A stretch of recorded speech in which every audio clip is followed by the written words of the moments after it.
آپ سن رہے ہیں ویڈیو نمبر 64، یعنی امیر معاویہ کے لڑکے یزید کی حکومت، یعنی کہ راجیہ میں حکومت جو تھی وہ ابن زیاد کی تھی، یعنی کہ جیسے یہاں پر حکومت ہے، ایک کیندر سرکار ہوتی ہے اور ایک راجیہ سرکار ہوتی ہے۔ تو کیندر میں جو تھی وہ یزید ابن معاویہ یعنی امیر معاویہ کے لڑکے کی حکومت تھی، لیکن در کوفہ میں جو حکومت تھی وہ ابن زیاد کی حکومت تھی، یعنی کہ جیسے ہندوستان کے اندر ایک کیندر میں سرکار ہوتی ہے اور ایک یعنی صوبے میں سرکار ہوتی ہے۔ تو اس طرح سے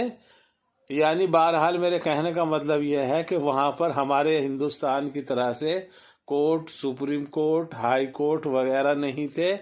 اور پبلک جو ہے وہ پبلک ڈر کی وجہ سے نہیں بول رہی تھی، کیونکہ ابن زیاد کی فوج جو ہے وہ سب کو قتل کر دیا کرتی تھی، جو بھی حضرت مسلم یا ان کی لاش وغیرہ کو بھی دفنایا کرتا تھا یا ساتھ جو وہ دیا کرتا تھا۔ بہرحال میرے کہنے کا مطلب یہ ہے کہ مسلم سب خاموش تھے اور اہل بیت آل رسول پر ظلم کیا جا رہا تھا، کوئی بھی یعنی ساتھ دینے کے لیے ڈر کی وجہ سے تیار نہیں تھا۔ بہرحال ٹیکس پیئر کا پیسہ خرچ کیا جاتا تھا، ٹیکس پیئر سمجھیے، یعنی کہ فطر، زکوٰۃ، مدد اور بینکنگ سسٹم سارا یزید کے ہاتھ میں تھا،